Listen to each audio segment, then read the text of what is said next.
The warm sun hung low over the small town of Maplewood, casting a golden glow on its busy streets.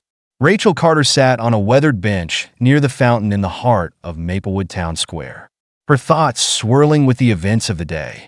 At 21 years old, Rachel had just walked out of one of the most nerve-wracking experiences of her young life, a job interview for an internship at Westfield and Associates, one of the most prestigious law firms in the state. Her navy blazer and neatly pressed slacks were evidence of the effort she had put into the meeting. She had rehearsed her answers countless times, determined to leave a lasting impression. Yet, as she sat there, scrolling through her phone to distract herself, Rachel felt the familiar tug of self-doubt. Had she said the right things? Did she appear confident enough? Her father, Michael Carter, had always told her to believe in herself, but the pressure to succeed weighed heavily on her shoulders. The square was lively, bustling with families, teenagers, and couples enjoying the late afternoon warmth. Children's laughter mingled with the soft splash of the fountain, and the aroma of freshly baked pretzels wafted from a nearby cart. Rachel glanced around, smiling faintly at the scene. Maplewood was far from the chaos of the city, and moments like this reminded her of the charm that her hometown held. She was so absorbed in her thoughts that she didn't notice the police cruiser pulling up near the square. Nor did she see Officer Deborah Collins stepping out, her sharp gaze scanning the area. Deborah was a veteran of the Maplewood Police Department, known for her no-nonsense demeanor. Her nearly 2 decades on the force had made her wary, and perhaps a bit cynical. A call had come in about a theft in the area, and she was determined to resolve it quickly. As Deborah's eyes landed on Rachel, sitting alone with her bag on the bench beside her, suspicion flared. Rachel's professional attire and youthful appearance should have been enough to dismiss any doubts. But Deborah's instincts, or biases, overrode logic. She approached Rachel with deliberate steps, her hand resting lightly on her belt. "Excuse me, miss." Deborah's voice cut through the hum of the square, startling Rachel out of her thoughts. Rachel looked up, confused by the sudden intrusion. "Yes," she asked, her voice polite but cautious. "We've had a report of a theft in the area," Deborah said, her tone clipped. "You match the description. May I see your bag?" For a moment, Rachel was too stunned to respond. "My bag," she repeated, her brows furrowing. I haven't stolen anything." Deborah's expression hardened. "That's what they all say," she replied, the words cold and dismissive. "Hand over the bag, please." Rachel felt her pulse quicken. The calm she had felt just moments ago evaporated, replaced by a cocktail of fear and disbelief. "You can't be serious," she said, her voice trembling. "I've been sitting here waiting for my dad. I haven't done anything wrong." Deborah ignored her protests, her outstretched hand making it clear she wasn't asking. The square seemed to grow quieter as passers-by noticed the exchange. Whispers began to ripple through the crowd, their curious glances adding to Rachel's growing discomfort. Reluctantly, Rachel handed over her bag. Her hands shook as Deborah opened it and began rifling through her belongings. The invasion of privacy felt humiliating, and Rachel's cheeks burned as the crowd's eyes bore into her. She clenched her fists, her breath shallow, as she fought the urge to yell, "Excuse me, what's going on here?" A woman's voice interrupted from nearby. She was older, holding the hand of a young child who looked on with wide, curious eyes. Deborah didn't look up. "Police business," she said curtly, continuing her search. Rachel, unable to stay silent any longer, spoke up. "She's accusing me of stealing," she said, her voice cracking with emotion. "But I haven't done anything." The murmurs in the crowd grew louder. Words like racial profiling and unfair floated through the air. Some onlookers turned away, unwilling to get involved, while others watched with concern. Deborah found nothing incriminating in Rachel's bag. She closed it with a huff and handed it back. But her stern demeanor didn't waver. "You're not off the hook yet," she said. "I need you to come down to the station for questioning." Rachel stared at her, horrified. "What? Why? You just searched my bag and found nothing." "I'm not done investigating," Deborah replied, her tone firm. Rachel felt tears well up in her eyes as her fear turned to frustration. She fumbled with her phone, dialing her father's number. The familiar sound of the ringing tone was a small comfort amidst the chaos. When Michael answered, Rachel's voice trembled as she explained the situation. "Dad, I need you to come to the square," she said. "A police officer is accusing me of stealing, and now she wants to take me to the station." Michael's response was immediate. "Stay where you are. I'm on my way." Rachel hung up, her grip on the phone tightening. She looked at Deborah, who remained unyielding, and then at the growing crowd, whose murmurs had become more pointed.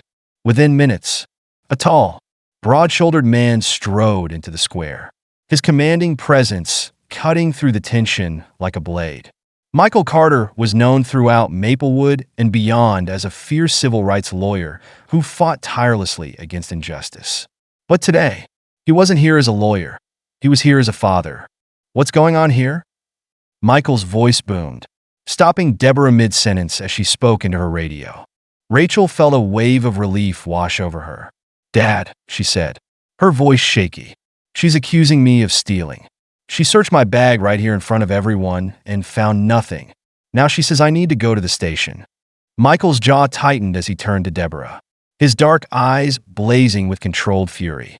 "Officer," he began, his tone calm but laced with authority. "On what grounds are you detaining my daughter?" Deborah, taken aback by his presence, hesitated. "We received a report of a theft," she said. "She matches the description." Michael's gaze didn't waver. "And what exactly was that description?" he asked, his voice growing colder. "Because from where I'm standing, the only thing you seem to be basing this on is the color of her skin." The square fell silent. All eyes were on Michael and Deborah as the weight of his words hung in the air. Michael Carter stood firmly, his presence commanding the entire square's attention. He wasn't just Rachel's father at that moment. He was a man accustomed to facing injustice head-on and dismantling it with calm, yet unyielding precision. His tailored suit, his confident posture, and the fire in his eyes all spoke volumes. He had arrived not as a lawyer prepared for debate, but as a father protecting his daughter. Officer Deborah Collins squared her shoulders, though the intensity of Michael's gaze made her shift slightly on her feet. "Sir," she began, her tone edged with defensiveness, "I received a report of a theft in the area, and your daughter matches the description." Michael's brow furrowed, his expression sharp. "And what exactly was this description, officer?" he asked, his voice steady but pointed. "I'd like to hear the specific details that led you to believe my daughter was involved." Deborah hesitated, her eyes darting to the growing crowd. "The report said it was a young woman, black, sitting in the park with a bag," she said finally, her tone faltering. Michael let the words linger in the air for a moment before responding. "So, let me get this straight.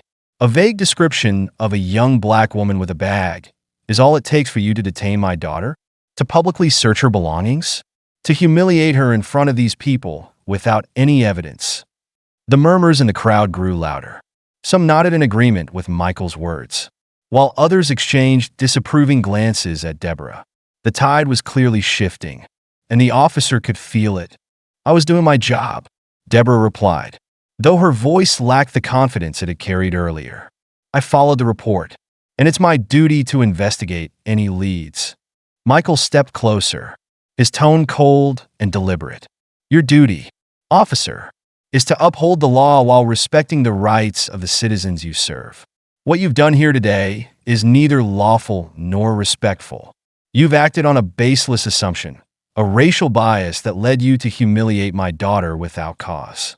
Deborah opened her mouth to respond, but Michael raised a hand to stop her. "You've already searched her bag in full view of this crowd," he continued. "You found nothing. Yet, you still intend to take her to the station? For what? To justify your poor judgment? To cover up your mistake?" The officer's face flushed red, and she shifted uncomfortably. "Sir, if your daughter has nothing to hide, answering a few questions at the station shouldn't be an issue," she said weakly. Michael's expression hardened. "This is not about hiding something. It's about my daughter's dignity. Dignity you stripped away the moment you decided she looked suspicious."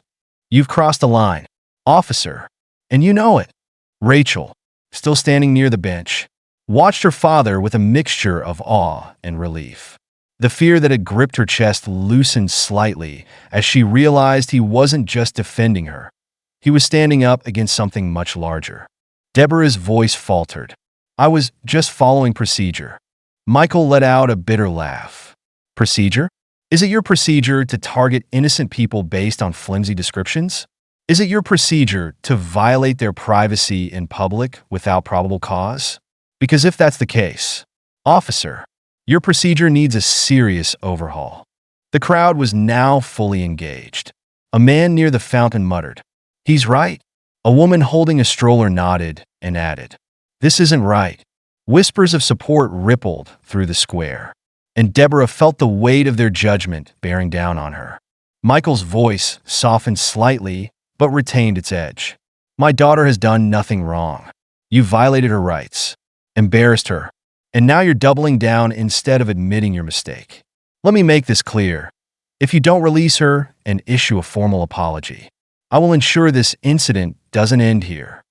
Deborah's composure was cracking, but she remained silent, her jaw tightening. The growing crowd only amplified the pressure. Rachel, her voice finally steadying, stepped forward. Dad, she said quietly, placing a hand on his arm. I just want to go home. Michael turned to her, his expression softening. I know, sweetheart, he said gently, and you will, but not before this is made right. At that moment, a figure emerged from the back of the crowd, a man in his mid-30s with a wiry frame and nervous energy. He approached quickly, holding up his hands. Wait, he called out, drawing everyone's attention. I think there's been a misunderstanding, the man said, addressing Deborah. I'm the one who reported the theft. It wasn't her. He pointed to Rachel, his face flushing with embarrassment. The person I saw looked completely different, shorter, with a red hoodie. I don't know why I didn't mention that earlier. Deborah's face turned an even deeper shade of red. She stared at the man, then back at Michael and Rachel, her embarrassment now fully evident. Michael folded his arms, his expression unreadable. Well, officer, he said after a long pause, it seems your lead was not only baseless, but also wrong. What do you have to say for yourself? Deborah looked at Rachel, her shoulders slumping slightly. Miss Carter, she said, her voice barely above a whisper. I may have made a mistake. I'm sorry. Michael raised an eyebrow. That's it? I may have made a mistake doesn't undo the damage you've caused. My daughter deserves more than that. The officer hesitated before finally speaking again. I apologize for the misunderstanding, she said. Louder this time. It was not my intention to humiliate you. Rachel didn't respond immediately. Her emotions a whirlwind of relief, anger, and exhaustion. She nodded once, not trusting herself to speak. Michael turned to her, placing a comforting hand on her shoulder. Let's go home, he said. As the Carters left the square, the crowd parted for them, their murmurs growing quieter. Michael walked with his head held high, his protective arm around Rachel. Though the confrontation had ended, the weight of what had happened lingered. Rachel glanced up at her father. Thank you, she said softly. Michael looked down at her, his expression tender. Always, sweetheart, always. The drive home from Maplewood Town Square was quiet, the tension from the confrontation lingering in the air. Rachel sat in the passenger seat, her hands clasped tightly in her lap. She stared out the window, her mind racing as the day's events replayed in her head. Michael Carter, her father, focused on the road, his usual calm demeanor masking the anger simmering beneath the surface. After a long silence, Rachel finally spoke. Dad, do you think she really understood what she did? That it wasn't just a mistake? Michael exhaled deeply, his grip tightening slightly on the wheel. I don't know, Rachel, he admitted. But what matters is that we didn't let it slide. Standing up, even in small moments like this, makes a difference, not just for you, but for everyone who's been through something similar. Rachel nodded slowly, her father's words sinking in. I just felt so helpless, she said, her voice wavering. Like no matter what I said, she'd already decided I was guilty. Michael glanced at her briefly, his expression softening. That's exactly why we fight, Rachel, because people will make assumptions. And it's not fair, but it's reality. The important thing is that you know your worth and never let anyone diminish it. As they pulled into their driveway, Rachel's emotions began to settle. The sight of home, with its familiar red front door and well-kept lawn, brought a small measure of comfort. Michael parked the car, and the two of them sat in silence for a moment. "I'll make sure this doesn't go unanswered," Michael said finally, his tone resolute. Her apology might have satisfied the crowd, but it's not enough. The department needs to address what happened, and I intend to make sure they do. Rachel hesitated, then nodded. "Okay, Dad," she said quietly. "But can we just not think about it for the rest of tonight? I need a break from all of this." Michael gave her a reassuring smile. "Of course," he said, reaching over to gently squeeze her hand. Inside, the familiarity of home slowly eased the weight of the day. Rachel changed into her favorite sweatshirt and curled up on the couch, letting the comforting hum of the television fill the silence. Michael joined her, sitting in his usual chair, his laptop open on the coffee table. But even as they tried to move past the incident, it was clear that the memory would linger. Rachel's mind drifted to the crowd at the square, the whispers, the stares, the quiet judgment that had surrounded her. For the first time, she truly understood the depth of the systemic issues her father had dedicated his career to fighting. "Dad," she said suddenly, breaking the quiet. Michael looked up from his laptop. "Yes, sweetheart. I don't want to just let this go," she said, her voice firm. "I want to do something about it. I don't know what yet, but I don't want to just sit by while this kind of thing keeps happening." Michael's expression softened, pride glimmering in his eyes. "That's the spirit, Rachel," he said. "Change starts with recognizing the problem and deciding to act. We'll figure it out together." Rachel nodded, her resolve growing. "Thanks, Dad," she said, her voice filled with both gratitude and determination. The next morning, Michael made good on his promise. He reached out to Maplewood's police department, filing a formal complaint against Officer Deborah Collins for misconduct and racial profiling. He contacted colleagues in civil rights advocacy, sharing the details of what had happened and exploring ways to address the broader issues at play. For Rachel, the experience became a turning point. She spoke with her professors at Westfield University, joining discussions on systemic racism and bias in law enforcement. She began volunteering with a local organization focused on educating young people about their rights and fostering dialogue between communities and law enforcement. Months later, Rachel stood in a community center filled with students. Sharing her story during a workshop, she spoke candidly about the fear and humiliation she had felt that day in the square, but also about the strength she had found through her father's unwavering support. "I realized that staying silent only allows things to stay the same," Rachel said, her voice steady and confident. "But speaking up, even when it's uncomfortable, is the first step toward change." In the back of the room, Michael watched with pride as his daughter spoke. She had transformed her pain into purpose, becoming a voice for others who couldn't always speak for themselves. As the workshop ended, Rachel walked over to her father, a smile on her face. "How'd I do?" she asked.